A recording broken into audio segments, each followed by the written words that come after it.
This is a homogeneous differential equation. Now, remember the steps. First, you cannot solve it by direct integration. Neither can you solve it by separating the variables.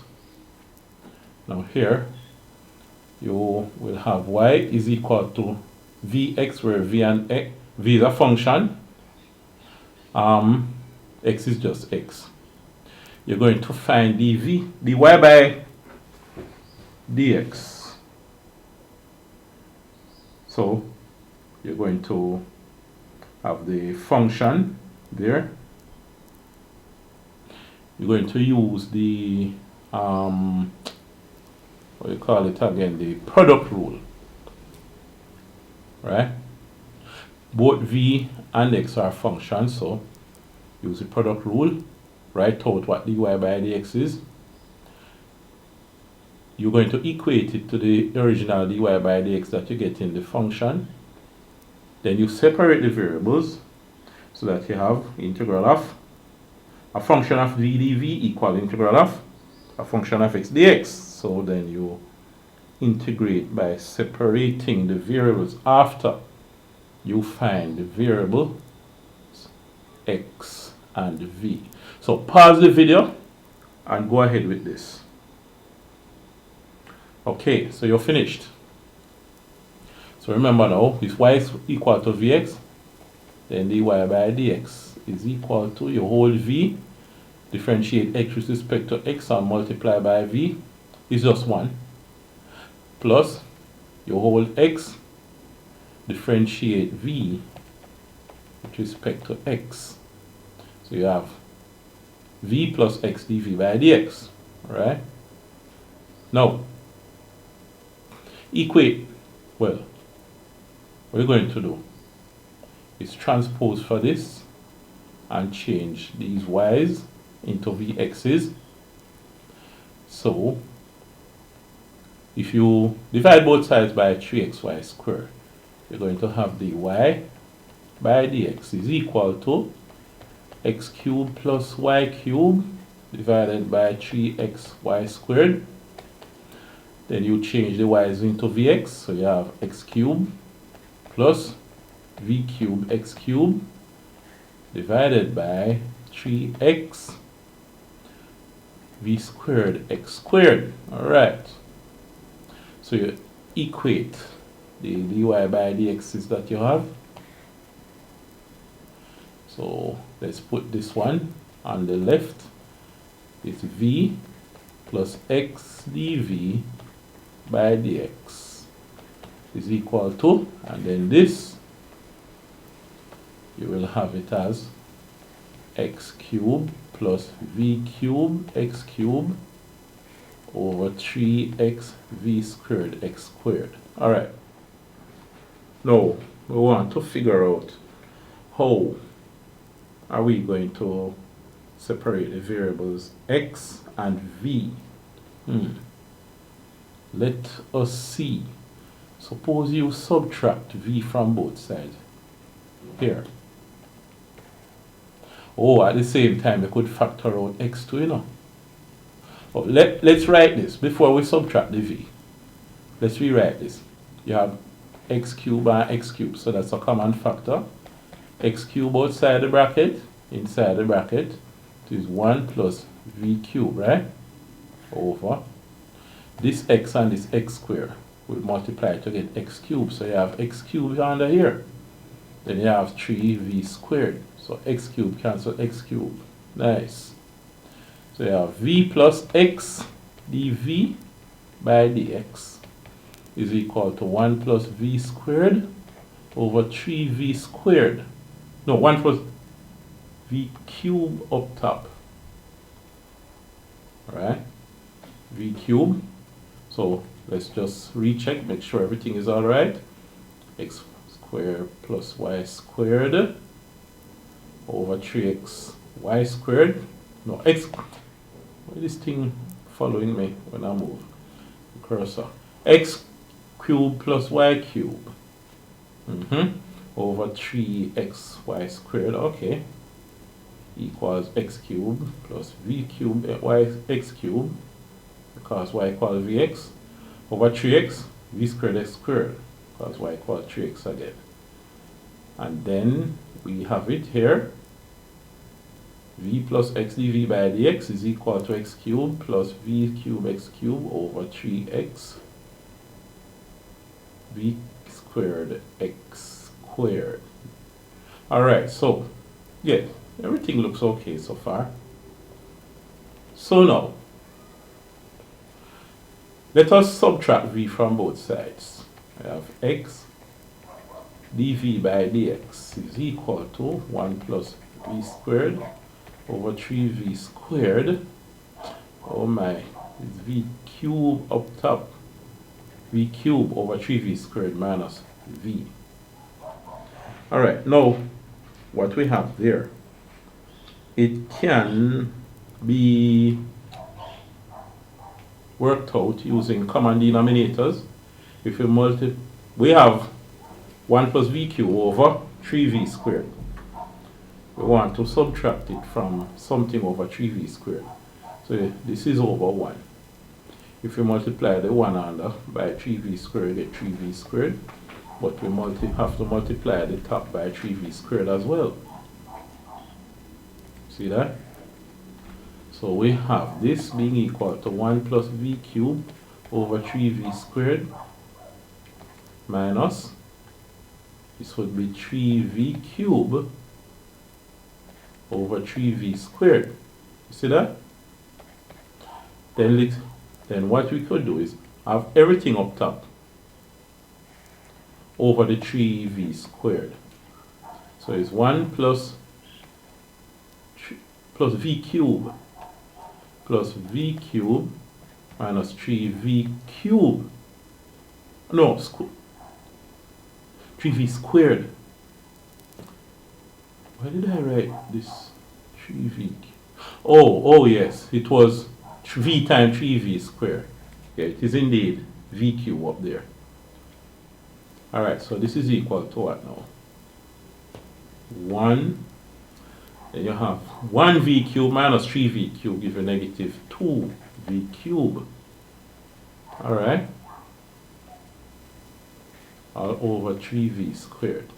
So x dv by dx is equal to 1 minus 2v cubed over 3v squared.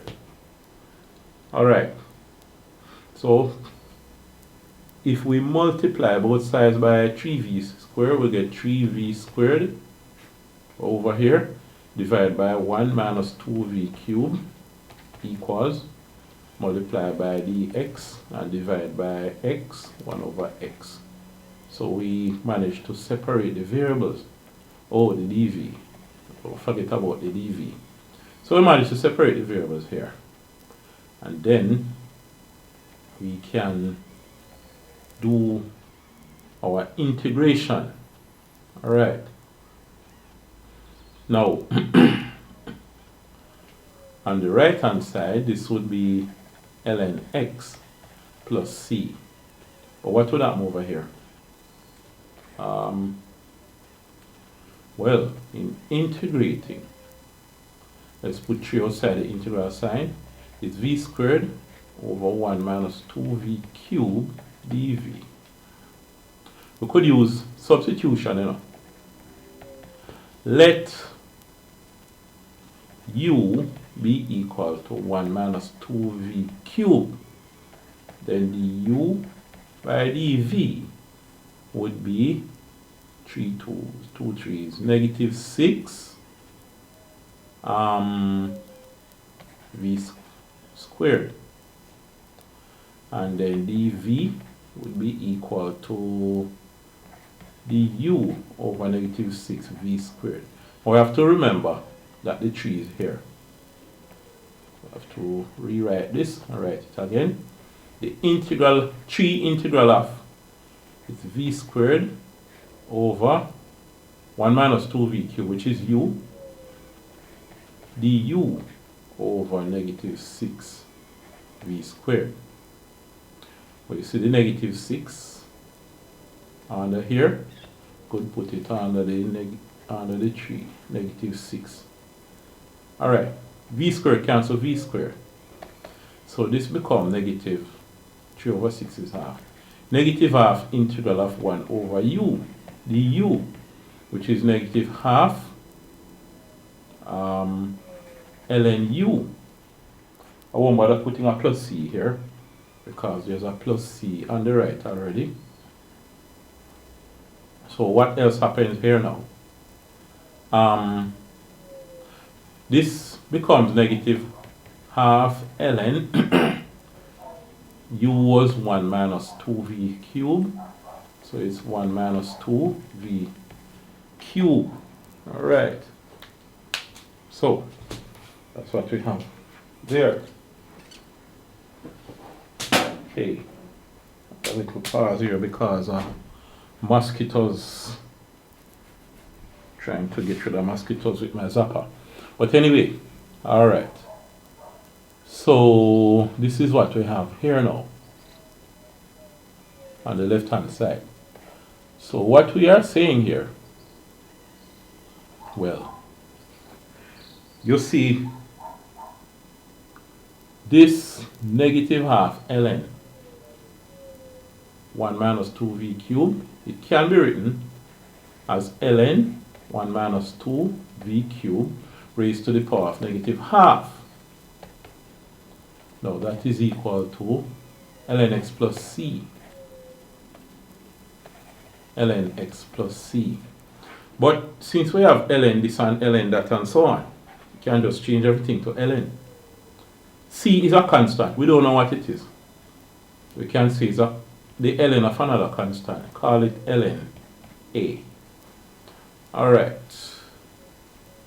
So this ln x plus ln a is equal to ln ax. Alright, so we can write it as ln ax. Because remember, you have to remember your rules of logarithms, right? Now, if we have e raised to the power of all of this on the left equals e raised to the power of all of this on the right, e to the ln number just gives you the number itself. The number would be there on this term. So our number here is 1 minus 2v cubed to the negative half equal e to the ln ax is just ax. Alright. Alright, can't scroll down anymore. So let's continue the work over this side. Let's draw a line to separate the sides. So what do we have here now? 1 minus 2 v cubed to the negative half is equal to, so what we have here, 1 minus 2v cubed to the negative half. Alright, so check on something here.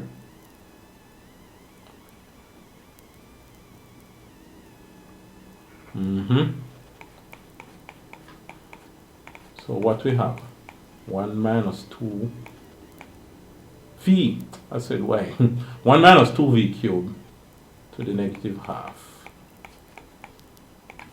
So we have 1 minus 2v cubed to the negative half is same as 1 over 1 minus 2v cubed to the half equals, what is there again?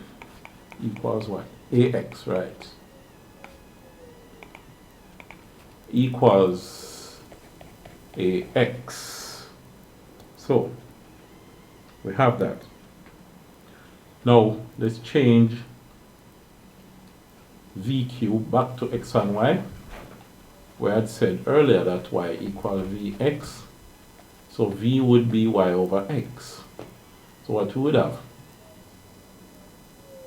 is 1 minus 2 y cube over x cube 1 over all of that to the half equal ax. If we square everything, the half would disappear. Right? Squaring everything would be the same as raising to the power of 2, and the half times 2 is 1. So it's 1 minus 2, 1 minus 2y cubed over x cubed equals a squared, call it b, bx squared. Alright, so how can we fix this up now? We want to fix this up. Suppose I have this over 1. Draw the line and find the LCM. 1 into x cubed goes x cubed time. X cubed time 1 is x cubed minus x cubed into x cubed goes 1 time. 1 time 2y cubed is 2y cubed equals bx squared. But what we have is 1 over this. 1 over this. Remember what you do when you have 1 over a fraction? Is the same as 1 time the reciprocal of the fraction. So x cubed goes over x cubed minus 2y cubed, and that's equal to bx squared. Right? You have to remember these fractions and these logs and indices, you know. Suppose now, say we multiply both sides by x cubed minus 2y cubed, we would have x cubed equal bx squared times x cubed minus 2y cubed. Suppose we expand the bracket. We have x cubed equal, this would be bx to the 5th minus 2b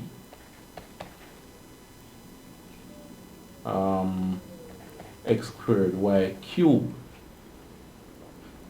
Well, that seems to be what we have as our solution so far. What we can do now is divide everything. Oh, hold on. We didn't have to do that, man. We didn't have to do that. We can cancel down. We can cancel down, you know. The x cubed, the x squared. We divide by x squared, divide by x squared. Alright, let's draw another partition line and continue the work. We could just cancel down. So let us do that.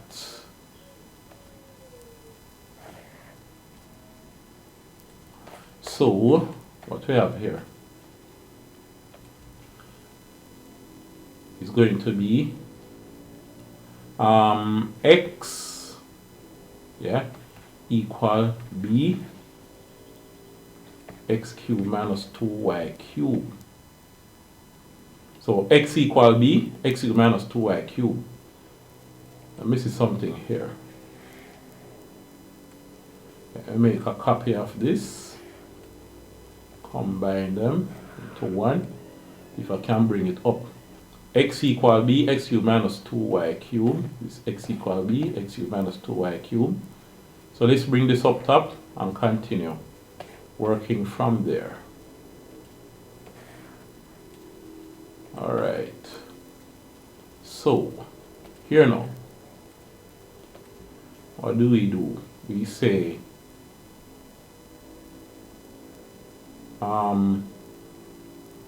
we can say now x